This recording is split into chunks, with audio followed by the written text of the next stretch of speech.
Hello and welcome to the Refugee Welcome Collective's Lunch and Learn series.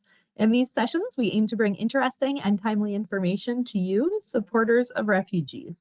Whether you are a volunteer, community sponsor, resettlement agency staff, a local advocate, a refugee, or someone who is interested in learning more, we hope that you enjoy today's session, Yoga for Refugee and Immigrant Women with the Yoga Connection.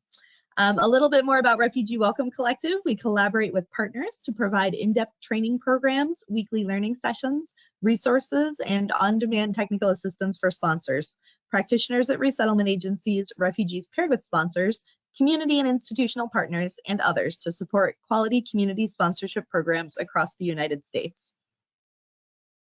A little housekeeping, as a reminder for everyone joining the Lunch and Learn today, there is a control panel in the upper right-hand corner of your screen that will allow you to submit questions through the questions box. There will be ample time at the end of the webinar, so please feel free to submit any questions throughout the presentation.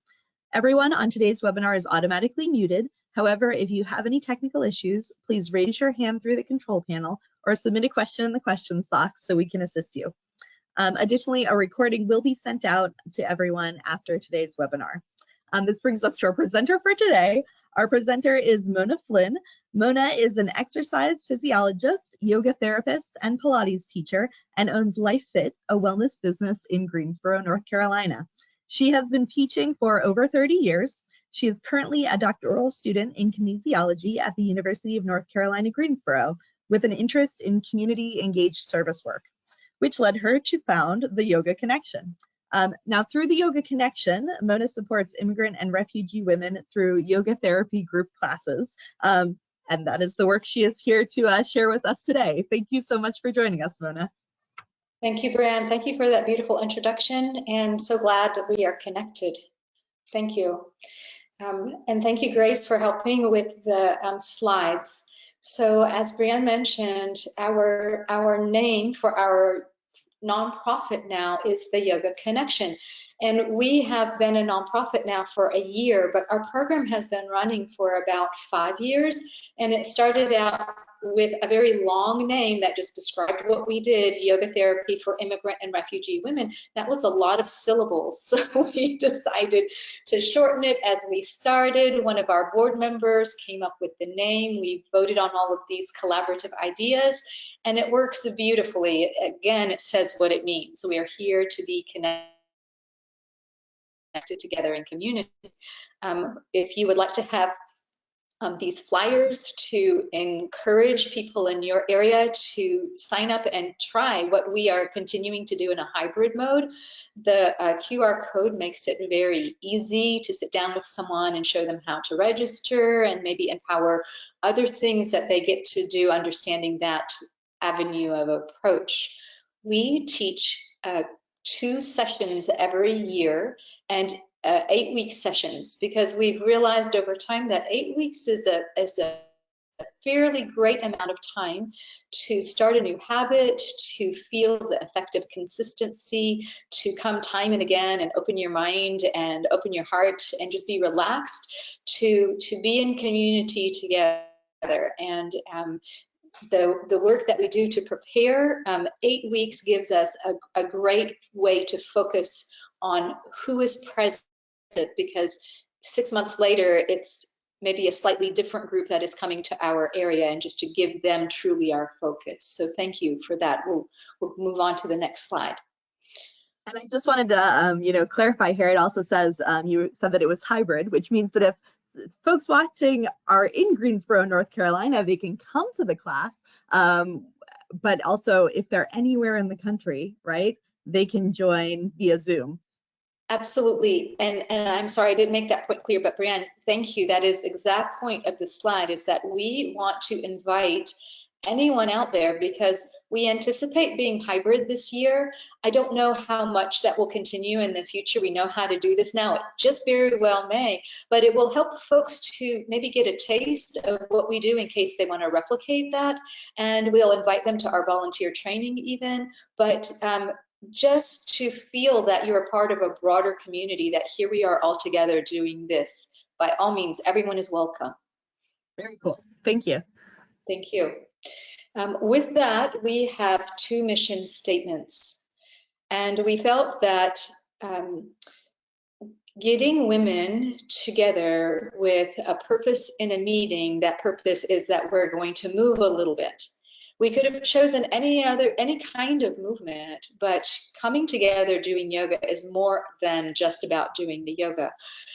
Yoga is a very much an accessible practice. We can make it an accessible practice, meaning that we meet people where they are, movement-wise, fitness-wise, and sometimes people are coming maybe injuries, or they have a sore shoulder or a tight back. We can all connect to those kinds of things.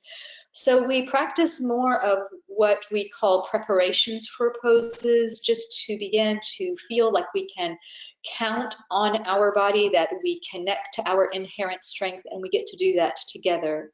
It gives us a way to have conversation, because then that gives us a chance to really come full circle into our mission statements. This is about community, to show that just in coming together to have a little bit of a strengthening movement, we get to know each other and welcome and recognize how people are strong in different ways, and how everyone who is our new neighbor enriches our community. For new teachers, volunteers who are really eager to work with refugees and immigrants, it gives them a way to volunteer, and for teachers to really broaden their teaching skills, because again, we are learning how to take yoga and make it truly accessible. Thank you. Next slide. Right, so I wanted to include a few pictures of what do we do? What does it look like in our classroom? We meet in a circle. People understand that a yoga class with us is going to focus on a little bit of strengthening, and so they come thinking, I want to feel stronger, I want to work on flexibility, I want to work on balance, and that's what generally gets people in the door when yoga is new, and that's great. It just introduces them to something they can do and build with. And by the way, we do have a likeness agreement as part of our liability waiver forms, so that these pictures are with permissions. We try to take pictures that really don't focus on faces, and we have a new practice, or trying to remember this practice, that despite that, at the beginning of classes, we ask that question again. We might take a few pictures to show in our social media or to help market our class. If anyone here doesn't want to be in the picture, please raise your hand. And so if somebody is designated to do that picture taking, we understand where we need to be careful and mindful and responsible. We go past that. Yoga is just about, getting stronger and working on flexibility, working on balance. Here we are doing a pose that is called hand to toe pose. We use props that have been donated to make this accessible. But we meet in a circle. We meet in a circle so that when we're upright and facing each other, everybody can see their neighbor in class. We make sure to point out where the doors are in the room. Sometimes people come and they come from places where, like they want to know, how do I get out of this room if I need to? And there's this underlying survival kind of mode that's always in the back of our head. Everybody, that's how we're born. And so our survival brain is always on to support us. And so we think about that. We don't know the stories. We're not trying to impose on knowing the stories. We're trying to be respectful that everyone is coming to be present, but we want to make them comfortable as possible. So we use a little bit more than just yoga. We use some things we learned from Ayurveda, the sister science of yoga, and I'll explain some of that. But as we connect to what yoga provides us, then it is self-regulation to feel that, I'm starting to get a little apprehensive. I'm going to go back to that breathing exercise. It helps me to feel like I'm safe right here, right now. And these are applicable ways to the rest of the day, that whether consciously or subconsciously, those lessons begin to become part of what we learn to do. Okay, next slide, please. And so with that, aside from just for the physical strengthening, that kind of practice, yoga is useful for all of these ways that we can use it for everyday stress, things that bring us to feeling anxious, to places in our past that we might have parked in the back of our head, but we still would want to, over time, kind of begin to work our way through. And coming out on the other side of working through, we have post-traumatic growth. So things that are hardships in life, we learn to work through. If we get to do that in community, then we recognize that we're not always alone, that we have community that supports us, and we have faces that came to the forefront, and smiling faces at that, and helping hands extended. And so without having to talk about it in these terms, which we don't in class, but nonetheless, it gives us a chance to help people attend. Mental health is a thing. And the nonprofits that we work with, this is a really wonderful surprise, and maybe not a surprise, that many of them have hired mental health coordinators and began to make that more of an accessible practice. The nonprofits that are in our immediate community have connected their mental health coordinators to referring some of their clients, and even showing up to support them by being in yoga together. So it's a total win-win situation. When we work in any area of volunteerism, there is compassion fatigue. I think we all understand that we have to gain some sort of personal practices that would help us with that. And here, this community class helps us all. So it's a total win-win in our book. So thank you. Next slide. If folks have come through migration that is a forced migration, you know, they are coming to our community maybe in situations that are beyond their control. And again, we don't know the stories. So if there have been stressors or traumas along the way, and many folks here in the Refugee Welcome Collective understand, as you all work with people coming refugee status, and in many ways through immigration, that there are many checkpoints, holding periods, ways to have folks be acknowledged and certified, and it takes time, and all of these are very stressful places in the journey, so that they contribute to this sense of feeling out of control. And it begins to affect personality, it begins to affect the nervous system, it begins to make people feel as if they live in that survival for today kind of place, and we need to appreciate that. So our yoga practice can begin to help to bring control back, right? Self-regulation, and being able to count on inherent strength that they tap into, and community. So next slide, please. Because we are wired for survival, we are wired that our sympathetic system is always, you know, we use that expression, running from the tiger. We don't have that in our everyday. But anxiety and stress makes us feel as if we are on the run or having to attend to something, and to be constantly in that mode means that the hormonal response keeps us always charged. It just always feels that, you know, this sense of apprehension is just on the forefront, and it becomes a new normal for many people, whether they are immigrants, refugees or not. I just wanted to throw in there that, you know, studying how we are wired needs us to then use that. So movement comes in very handy to begin to undo what we call the holding patterns in the body that are a response from always being on that sympathetic drive, always being in overdrive. And if we can move together, then we can relax a little bit more than if we just took movement on our own. all movement is good, whether it's 5 minutes that you do, that is, what we try to teach and lead with in kinesiology and exercise physiology, that we're humans and we're designed to move, and we want people to enjoy movement. But when we get to move, we get to complete the charge. We get to complete how our body is designed to run from the tiger, and then to be in a place where we can relax, because our movement helped us to release the charge.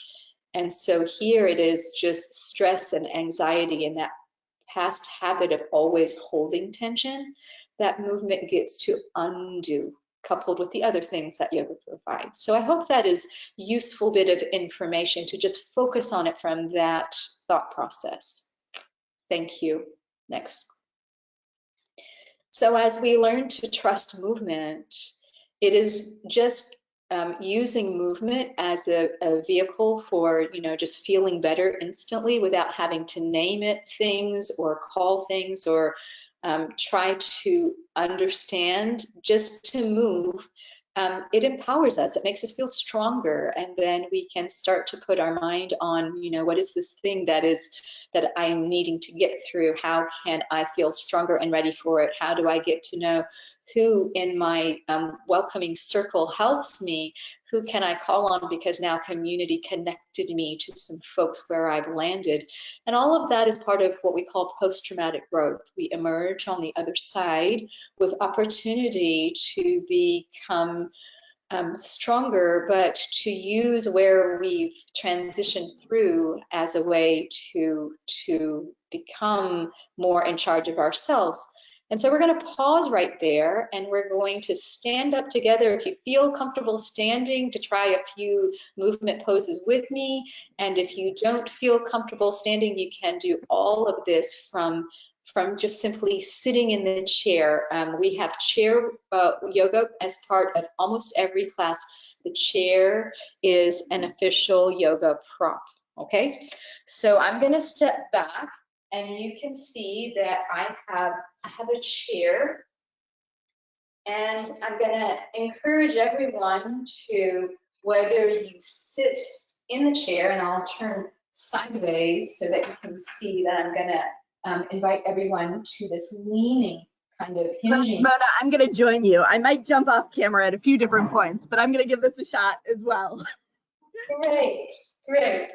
All right, I hope everyone can hear me from way back here. Okay, so let's do this all together sitting. Let's think about, at first, understanding where we are in space, whether you're standing or sitting. Just feel how your feet meet the floor. Feel your sitting bones holding you. Feel how your back holds you up. Feel how your spine extends up against gravity. There's work going on. Just being here, your human design. And bring your focus to your breath. When your mind is on your body, then your breath begins to slow down. When you focus on your breath, it becomes a watched, slower process. And as the breath quiets, the mind quiets.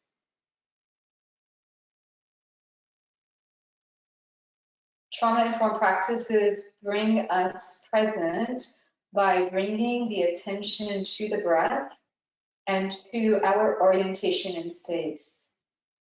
To feel how we are connected to the surfaces below us, how we feel supported by those connections. And then when we are in a classroom full with people or here across the airways, we can feel the energy of what connects us, that binds us. It's reassuring. When you're ready, bring your hands to your heart.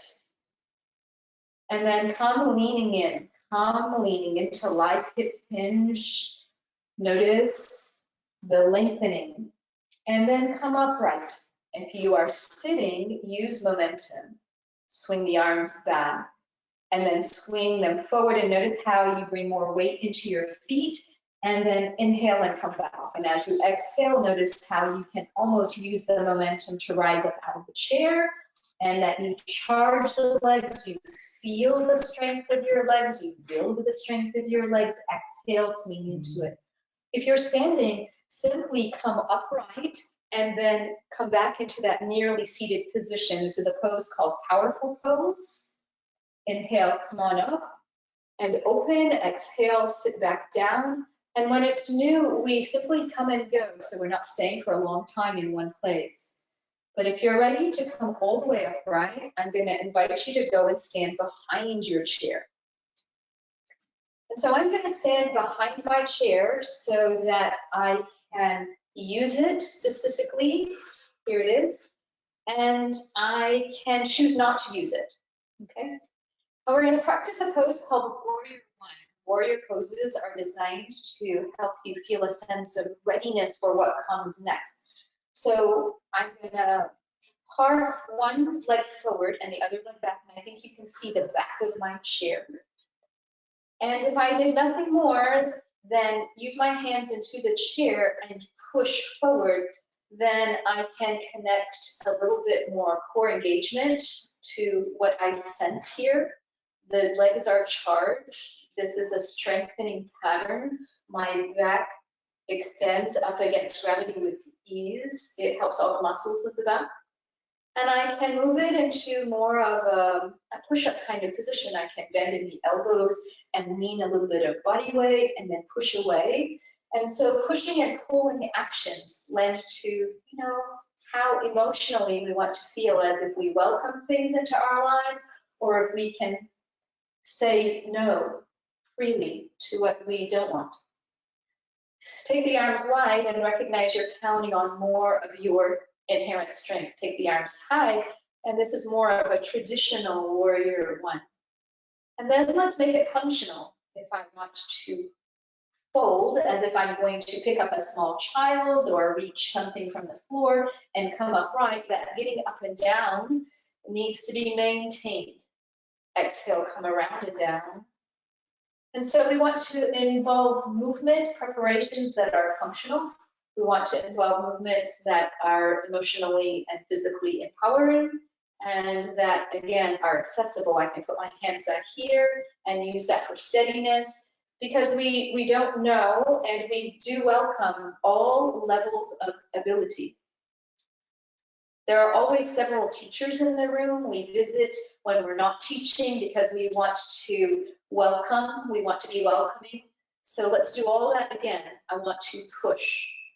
And as I push, I get to feel, core engagement, strong legs, long spine, open heart.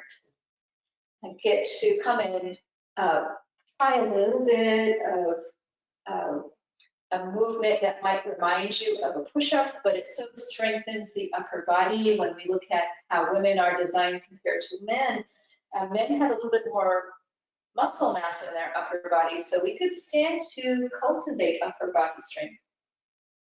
And then taking the arms wide means that we need to count on our capacity for balance. Taking the arms high means that we're asking for a little bit more. When we interview some of our participants, we hear things like, I didn't know that I would feel like my breath comes so easy. If I just lift my arms, it helps me to breathe. Exhale, come around and forward, hip hinge and fold, and then unfold. We could have done this with the other side of the chair in front, but here we had a chance to push a little bit more. And to lower and lift every time we come upright, we're strengthening the extensors of the spine.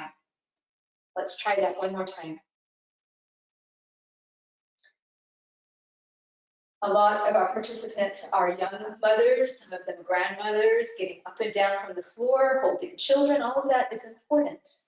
Step the feet together. So we'll try one more. We're going to turn to the side, and you might decide you want the chair beside you. But we're going to step our feet wide, and as I mentioned, warrior poses are empowering. They help you to feel steady and in charge of you. So as you have feet wide, turn one foot out and bend in that knee. And continue to find how wide you can be, and knowing that the wider your feet are, the more stable And yes, we have to take into account, the mobility, external rotation of the hips, all of that, but everybody finds their own place. If you want a chair for steadiness, put your front hand at the back of the chair. If you want to use it for strengthening, push into the chair and then reach the other arm away.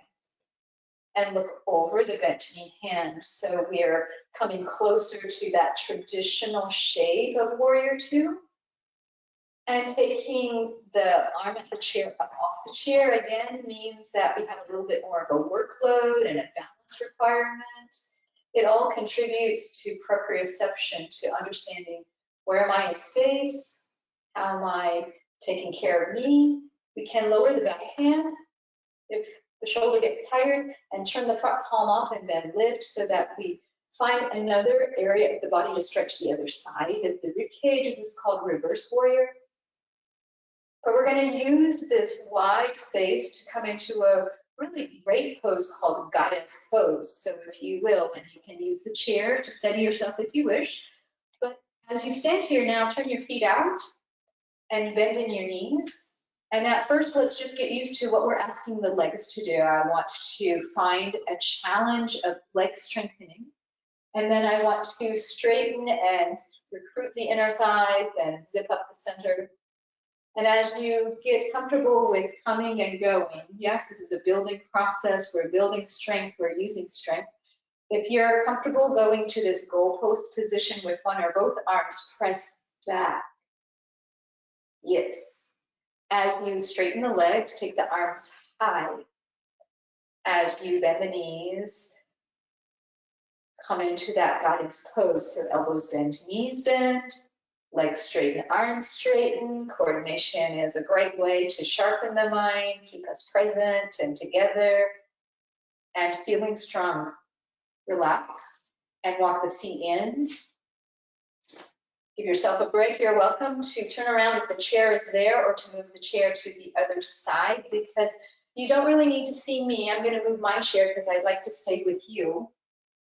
But as you take your feet wide, as you turn the front foot out and bend that knee, as you take the back leg away, the back leg is straight and turn slightly in. You can use the chair for reassurance. Take the back hand to reaching back behind you, and you can push down with the front hand. So there's always a way to add something more, yeah, to grow, to keep growing. And if you're ready to let go of the chair, a little bit of core work, yep. And then finding all of those transitions so we begin to build balance as we build strength. I'm going to turn the front hand palm up and come and lift. And again, the chair is there if by chance you decide that this is the better way for today. Each day is different. As you exhale next, come back towards center, walk your feet and toes and heels. And whether you want to turn the chair and have a seat or continue to stand, we'll return to our slides. But I hope everybody feels a little more open and expansive.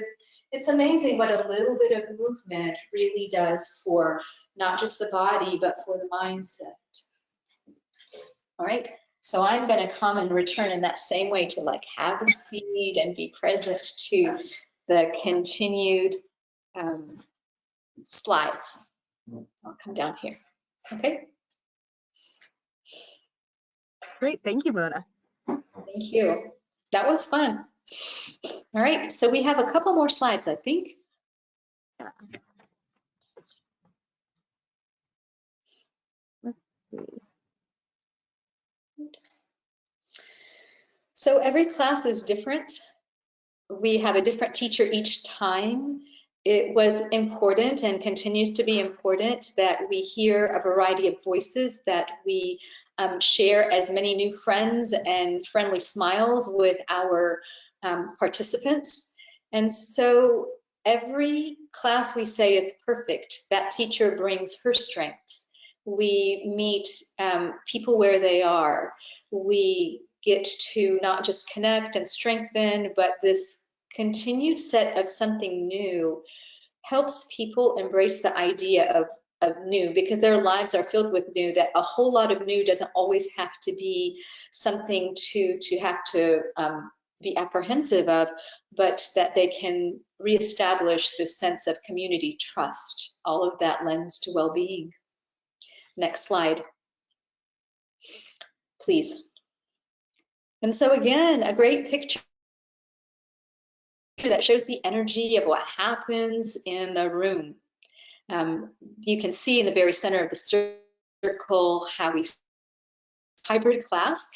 And there are some days that we have more people on the screen. There's some days that we have more people in the classroom. We start with the word for the day. So in yoga, that is called having a mantra, something positive that you focus on, but we use it for language building. We ask each teacher to choose a word for the day. It becomes the theme of the class. We ask each person to introduce themselves, tell what the word is in their language. We get to hear each person's voice. We all get a language lesson. People connect to what is unique to them being so interesting to everybody else, and it lends to conversation that happens afterwards. It's really nice. It has become the favorite part of class. Let's see, so we're trying to build on our practice of how we use conversation building to build friendships. The moderator on the screen, if we're getting the class set up, she's taken the reins to ask this of the folks on the screen, just to share ahead of time. So the moderator plays an important part as well. All right, next slide.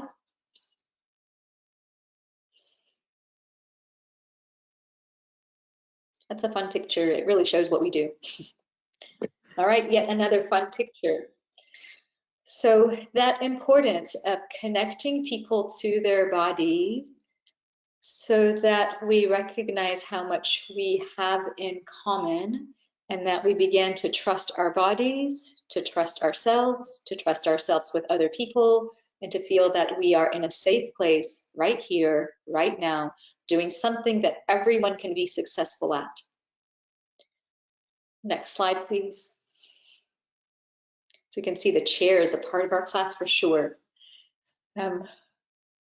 Focusing on breathing exercises, mantra, movement, helps people to feel more open.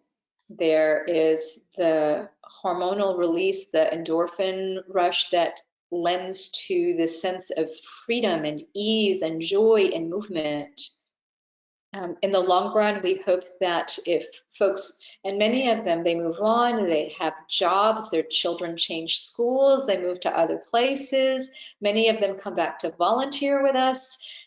So many shifts and changes, but we hope that joy of movement is something that they will embrace, and that it will lend to well-being, a way to take care of themselves, and how yoga gives them even more tools. So in yoga, we call that yoga therapy. We're not just focused on movement, we're focused on breathing exercises, we're focused on how mantra works, how focusing skills help, how all of that travels with us off the mat. Okay, next slide, please. And without really having to focus on it from a trauma lens, but from the fact that we all have things in our past that have been hardships, when we began to move past them, that lends to a healing physically, emotionally, spiritually, and we feel capable, we feel expansive, we feel ready. Okay, next, please. Thank you, Grace.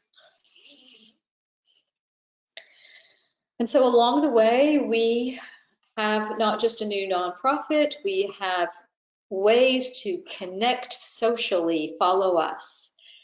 We have been on a trend to not just post things that we feel just goes with, the season, what we're about to do.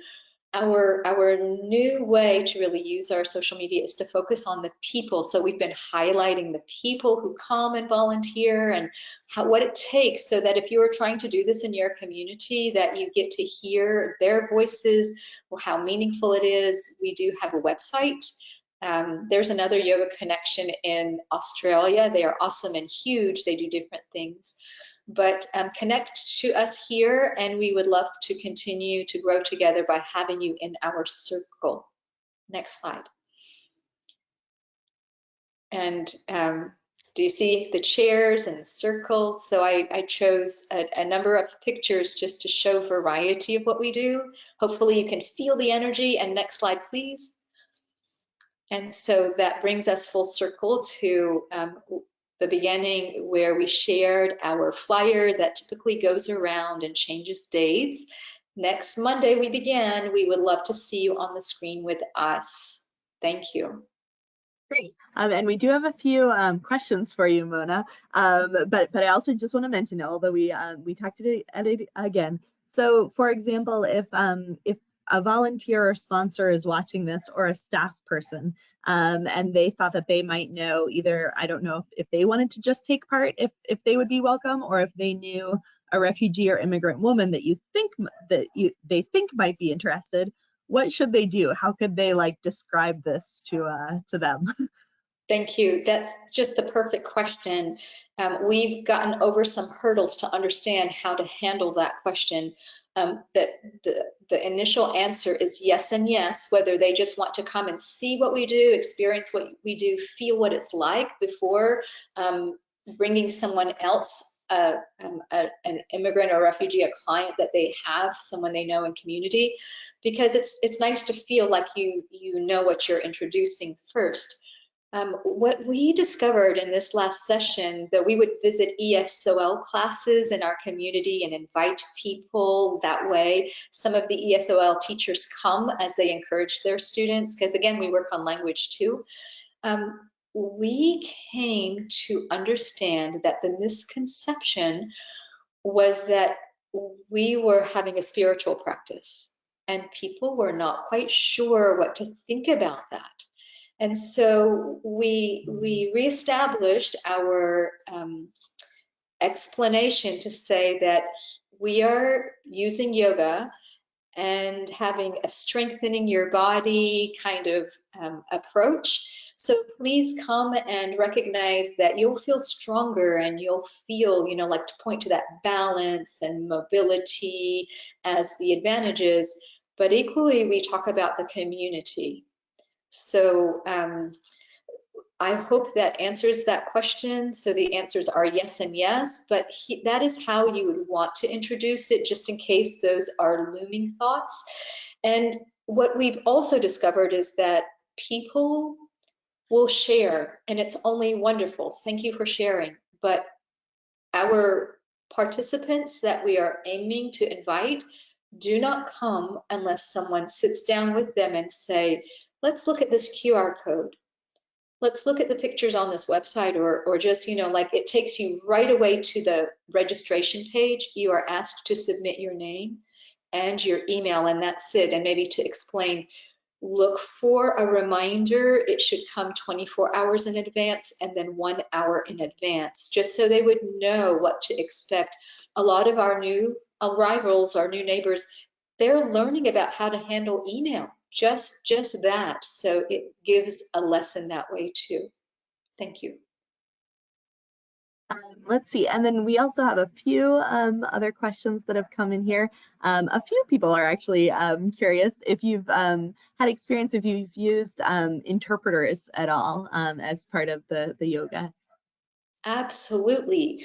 And so there's a really beautiful story, and we are really open to this happening more. We hope that it does. So we had a really beautiful participant, and she might be on the screen. Her name is Sonia. And we learned in our first session that we did online only in 2021. In that spring, we were all online together, and that was our first learning experience that way. We didn't know until afterwards that she was a yoga teacher for over 30 years. She came from Argentina. And then in the fall, we moved to being hybrid. That was our attempt to get back together again. And as is common these days. There are a lot of last minute cancellations. Somebody is sick, their child is sick, a teacher can't show up. And so I reached out to Sonia. She had been coming, and I said, would you like to teach? And she showed us beautiful new ways to think about movement and yoga, and we got an interpreter for her. So we put her on the screen with an interpreter right beside her, and it was beautiful to hear her explanation of what she was trying to get us to do.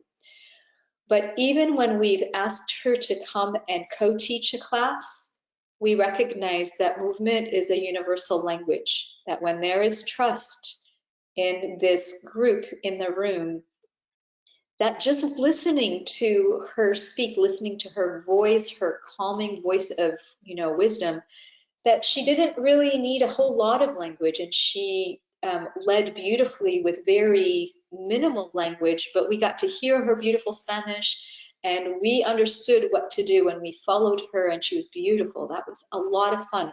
We hope that happens more. I know. So the teacher, the instructor, used an interpreter. But yeah, like you said, you're always amazed by how sometimes you have that interpreter and you don't end up needing them as much as you thought. Let's see, folks, and I think that I can pull this up too if you don't know off the top of your head, Mona. But folks wanted to know what day and time you all will be meeting. Yes, so we meet on Tuesdays Eastern Standard Time at 12:45 to 1:45. And we start next week on Tuesday, January 31st. And the reason we chose that for this year, every spring is different. We've learned to tiptoe around Ramadan. A fair amount of our participants are Islamic, and we want to keep them with us the whole 8 weeks. And so we're finishing March the 21st, and Ramadan starts the very next day. And so you will be in the presence of an awesome moderator each time, because we enter a classroom. We are in a church in their fellowship hall. The church is called Peace Church. We're really grateful to rent space there. And we're there with another nonprofit called New Arrivals Institute. They've been really foundational in helping us get established and have been very welcoming and connecting us. But when we first come in after an ESOL class, we have 15 minutes to turn around the room. So if you're coming on early, the moderator will welcome you. Don't be surprised that we don't turn on the meeting until right at starting time, because every minute counts. But we're going to be there. We hope you're there. Sounds good. It sounds like you have some interest. Someone wanted to know if they have a group of women who know each other and want to do it together. Could the whole group join from one place online? Absolutely. And we've been waiting for that to happen. It will be a growing place for all of us. Sometimes our ESOL teachers have said, we're in a different building practicing. We'll do that with anybody who would like, but we're waiting for that to happen. So if there's a TV that can project that, that would be great. We do use chairs in every class, so make sure everybody has a chair. And again, that will be accessible. It is important for everyone to participate by registering, everyone in that group. When you first register, you will be asked to fill out a pre-survey, and at the end of the 8 weeks, a post-survey, as we are looking at this through the eyes of research as well, like how can we grow? What does this really share about the benefit? How can we make this better all the time? It will be meaningful to us if people will just take the time to actually do the surveys. They're not long, but legally, liability-wise, we ask everybody to officially register. Thank you. And someone wanted to know, can people join in after it has already started? Maybe not the first session, but future, like not this coming time, but times throughout the eight weeks? Absolutely. And we have that even, in person, that someone is a little hesitant, and we're very encouraging. If you make just the last 3 classes, if you just come once, it'll give you an idea. We welcome everyone, please. Yes. And there's some appreciation in here for the trauma-sensitive yoga. Wondering how teachers might handle possibly like re-triggering or opening up emotional releases in clients? Is there a referral system or follow-up after class? There is now that we have, we have other nonprofits that refer to us who do have mental health coordinators. We can point people in that direction. We do offer and require that all of our volunteers complete a trauma-informed training, and that has been informed by research, and so they get to see something. We posted it on YouTube. It is that our volunteers get a link, but I give them all of the references, and then I give it to them in a PDF form so they have access to seeing it, reviewing it again, asking questions from it. We try to guide and we try to grow that way, all of us together. And it sounds like folks are already anticipating, this being successful. They're wondering, how many times a year do you do this? If people can't participate this time, will there be another time after this coming series? Yes. So we will do this again for 8 weeks in the fall. And because our 8 weeks this time is so much earlier to sort of avoid overlapping with Ramadan, we have recorded, we just record the teacher. We don't record everybody else in the room, obviously, but we've taken those recorded sessions and we're going to figure out how are we going to post them so that we can put them on YouTube and share them so people can go and use them in between for practice. Good. Let's see, and I guess we're about to wrap up. You mentioned that people usually share like a word or a mantra.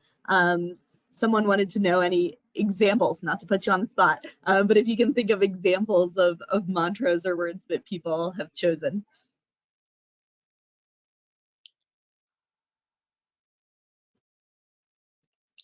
I think we are freezing. Oh yeah, no, I'm you so might be sorry. freezing Either you're a little freezing bit. or I'm freezing. Sure. Can I repeat the question? Can you repeat that again, Brianne? Yeah, sure. Let's see, we're about done with our time here, but you had mentioned mantras or words that people share, and no problem if you can't think of any, but curious as Maybe it is far as some of the mantras or words I that did not people hear that. share. Okay.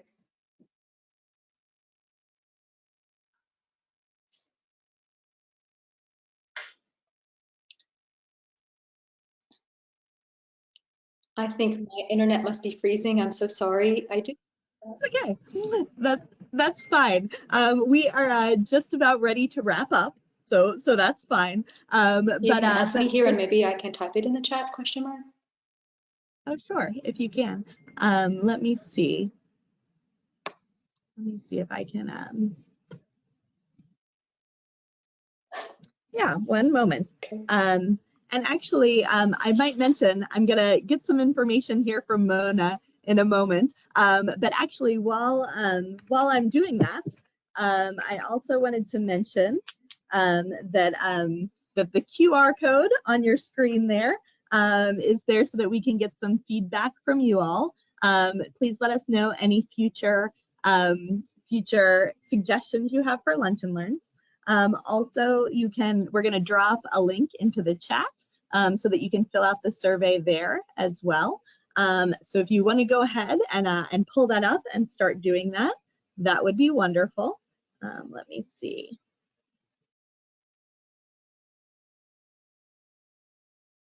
So yeah, if you can start filling out that survey, that would be great.